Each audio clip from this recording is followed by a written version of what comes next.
Europe Soir, le 18-20, Alexandre Lemaire.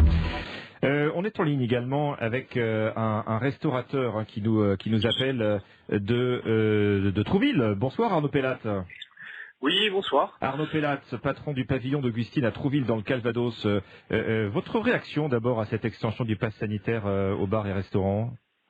En fait, c'est assez simple, c'est qu'on a une réunion avec le préfet Oui. le 23, et clairement le message du préfet était de nous inciter à commencer à contrôler les passes sanitaires, en nous disant clairement qu'on était à 2 doigts de la fermeture. Alors, nous on voit ça d'un bon œil, pourquoi? Parce que, comme vous le disiez à l'antenne, on a été aidés quand même, on peut pas dire qu'on a été laissé sur le carreau, donc ça c'est quand même important de le dire. Et la meilleure alternative à l'ouverture, si c'est le pass sanitaire, évidemment, tous les restaurateurs ont répondu présent. Donc on a expérimenté ça depuis 23 maintenant. Comment vous vous préparez concrètement dans votre restaurant? On gère avec ma femme Anne-Laure une équipe de 15 personnes, donc il a fallu déjà passer par une période de pédagogie pour faire vacciner l'ensemble du personnel, dont certains évidemment, étant donné que nous sommes 15, il y a forcément un ou deux qui ne voulaient pas se faire vacciner.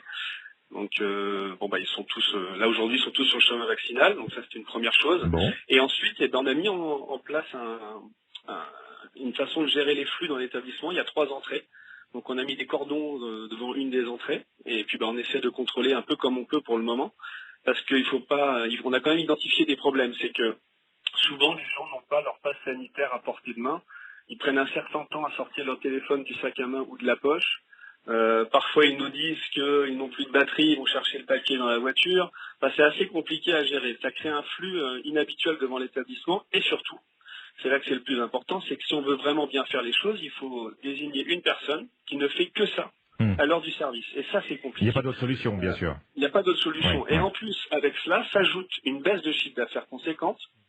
Depuis l'annonce du 23, nous, dès le dimanche, on a une baisse de chiffre d'affaires. Enfin, de réservation, en tout cas. Ça a mis un petit coup de frein C'est-à-dire à l'affluence habituelle. en anticipation de l'arrivée de ce pass sanitaire, c'est ce que vous dites? Oui, il y a anticipation parce que immédiatement, les journaux locaux ont relayé l'information. Ouais. Et dès le dimanche, nous, on l'a mis en place le 23, le dimanche, le cahier de réservation par rapport à la semaine précédente était divisé de moitié. Donc ça, c'est un impact immédiat. Et ils vous disent quoi, vos clients?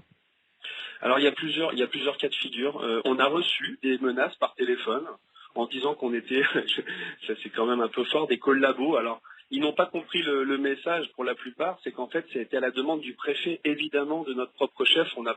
On s'est pas dit tiens on va commencer à contrôler nos clients. Thierry Grégoire me disait, vous vous contentez de respecter la loi, c'est bien le moins.